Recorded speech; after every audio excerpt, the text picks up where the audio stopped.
brought to you by Silver Pumps. Top quality और consistent performance के लिए सिर्फ सिल्वर पंप्स, नाम याद रखना। 100% मर्यादित था, हूँ और रहूंगा। मैंने एक वर्ड भी नहीं कहा, एक वर्ड भी मेरा ऑडियो वीडियो कहीं किसी तरीके का कोई असंसदीय ला दें।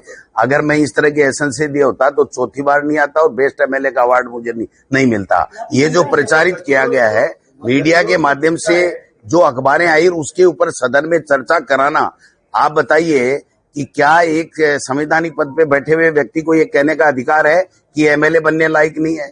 हमारे संविधान ने हमें अधिकार दिया, हमारी जनता ने चुन करके भेजा, तो उन लोगों को चलाना ही सदन नहीं है, इसलिए इस तरीके की बातें कहते हैं। मेरा एक वर्ड 4 साल में प्रधान रहा और चौथी बार मैं एमएलए हूं, एक वर्ड ऐसा बता दीजिए कि जो असंसदीय हो, कभी किसी मीडिया में आया हो। अब यूं कह करके उनको सदन चलाना ही नहीं था, इसलिए गलत आरोप लगा करके कि आपने ऐसा कहा असम के प्रति, कैसे आगे? वो तो उनको चलाना नहीं था। इसलिए देखिए, मैं आरएसएस के खिलाफ हूं, आरएसएस की आइडियोलॉजी के खिलाफ हूं, क्योंकि आरएसएस झूठ बोलो, बार बार बोलो, जोर जोर से बोलो, एक इनकी पॉलिसी ये होती है। दूसरी आरएसएस की पॉलिसी होती है कि हिंदू मुस्लिम करो, बांटो।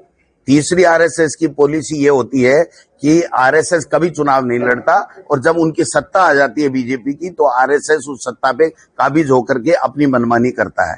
तो ये पहले दिन से मैं टारगेटेड हूं, हमारी पार्टी टारगेटेड है, नारू खानदान टारगेटेड है। वरना आप बताइए कि एक मंत्री को इस व्यंग्यात्मक भाषा में, जो 36 गोली जिसने सीने पे खा के देश की एकता और अखंडता के लिए जो शहीद हो गई, उसके लिए इस व्यंग्यात्मक भाषा में बात करने की जरूरत थी क्या? बहुत सही है। नाथी का बाड़ा इतना पवित्र बाड़ा है कि नाथी बाई ने बाल विधवा होने के बावजूद भी लोगों की सेवा की, अपना घर नहीं छोड़ा। इसलिए नाथी का बाड़ा कतई असंसदीय नहीं है। आप गूगल में ले लीजिए। आपने जिस संदर्भ में कहा था वो संदर्भ मर्यादित था, तो क्या वास्तव में हिंदू मुस्लिम संबंधित मुद्दे होते हैं उस पर आप मूव करके बैठ जाना चाहिए? क्या विजयनगर को लेकर आपका क्या विचार है, जहाँ पे नाबालिग हमने कमेटी बैठा दी, कमेटी की रिपोर्ट आएगी।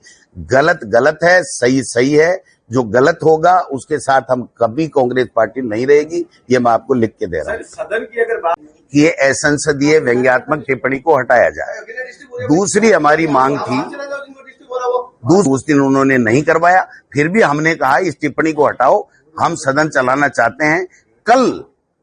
कल अपनी डिमांड के ऊपर रिप्लाई में बोला है कि मेरी ऐसी भावना नहीं थी। अगर ये पहले दिन उसी दिन बोल देते मंत्री जी कि हमारी ये भावना नहीं थी, तो ये मुद्दा ही नहीं होता। ये 5 दिन जो जनता के मुद्दों की बात थी वो होती ही नहीं।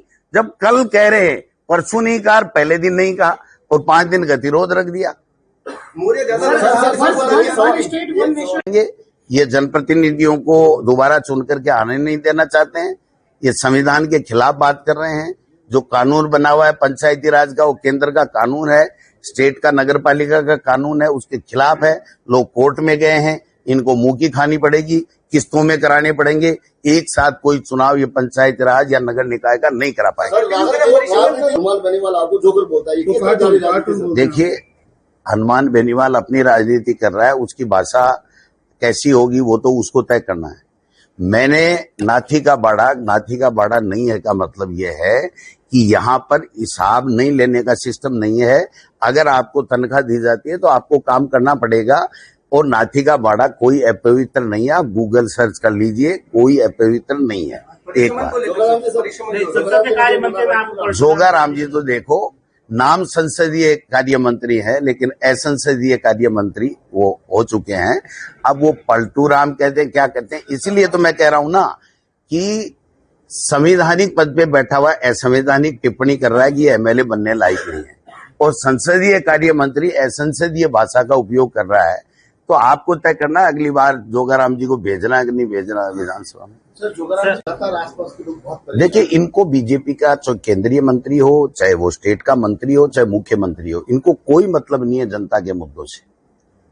अगर आप इतिहास उठा के देखोगे तो यहाँ जोधपुर के अंदर अशोक गहलोत जी ने, जो जयपुर में नहीं है, वो संस्थाएं ला दी, पानी की व्यवस्था की, सड़कों की व्यवस्था की, इतना काम कर दिया।